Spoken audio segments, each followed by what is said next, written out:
జగ్గంపేట కూటమిలో నిప్పు రాజుకుంటోంది. MLA versus Janasena ఢీ అంటే ఢీ అంటున్నాయి. జనసేన నేత రమేష్ వ్యక్తిగత వ్యతిరేకతను రాజకీయంగా వాడుకోవాలని చూస్తున్నారని టీడీపీ కేడర్ ఆరోపిస్తోంది. అయితే తాము ఓ కార్యక్రమం నిర్వహిస్తున్నప్పుడు ఎమ్మెల్యే కాన్వాయ్తో అటుగా వచ్చి సీన్ క్రియేట్ చేయడమేంటని అంటున్నారు జన సైనికులు. పహల్గాం ఉగ్ర దాడిని నిరసిస్తూ జనసేన రాష్ట్ర వ్యాప్తంగా నిరసన కార్యక్రమాలు చేస్తోంది. దీంట్లో భాగంగా జగ్గంపేటలో ఆ పార్టీ కోఆర్డినేటర్ తుమ్మలపల్లి రమేష్ మానవహారం నిర్వహించారు. అదే సమయంలో TDP MLA Jyothula Nehru convoy అటువైపుగా వచ్చింది. వెంటనే పోలీసులు జనసేన నేతలను పక్కకు వెళ్లాలని సూచించారు. అంతే జన సైనికులకు కోపం వచ్చేసింది. ఎమ్మెల్యే వచ్చినా ఎస్పీ వచ్చినా దారివ్వమని, తాము ఒక కార్యక్రమాన్ని నిర్వహిస్తున్నామని, పక్కకెలా తప్పుకుంటామంటూ ఎస్ఏ రఘునందన్ రావుతో వాగ్వాదానికి దిగారు జనసేన కోఆర్డినేటర్ తుమ్మలపల్లి రమేష్. గత వారం చంద్రబాబు పుట్టినరోజు వేడుకలు మెయిన్ రోడ్డుపై నిర్వహించారు. అప్పుడు రోడ్డెందుకు ఖాళీ చేయించలేదని సీరియస్ అయ్యారు.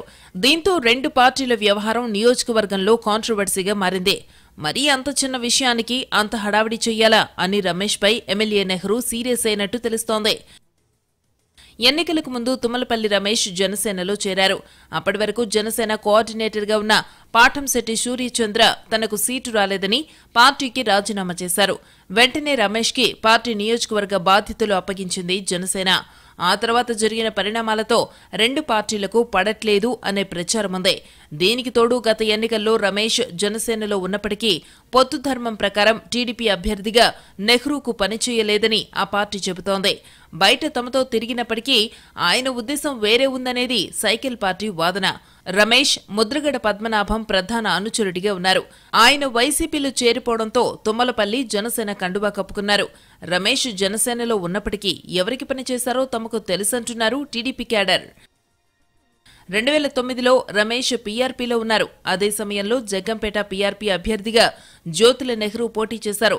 అప్పటి ట్రయాంగిల్ ఫైట్లో కేవలం 789 ఓట్ల తేడాతో నెహ్రూ ఓడిపోయారు. తనకు వ్యతిరేకంగా రమేష్ కొంతమందిని ఎంకరేజ్ చేయడం వల్ల చాలా తక్కువ ఓట్లతో నెహ్రూ ఓడిపోయారనేది ఆయన అనుచరుల వాదన. అప్పట్నుంచి ఇరు వర్గాలకి పెద్దగా పడదు. కూటమి ఉంది కాబట్టి అలా నడుస్తోంది. అయితే తుమ్మలపల్లి రమేష్ కావాలని జన సైనికులను రెచ్చగొడుతున్నారని, వ్యక్తిగతంగా ఉన్న వైరాన్ని రాజకీయాల్లోకి తీసుకువస్తున్నారని జగ్గంపేట టీడీపీ నేతలు ఆరోపిస్తున్నారు. దీంతో జగ్గంపేట కూటమిలో మంట రాజుకున్నట్టు కనిపిస్తోంది.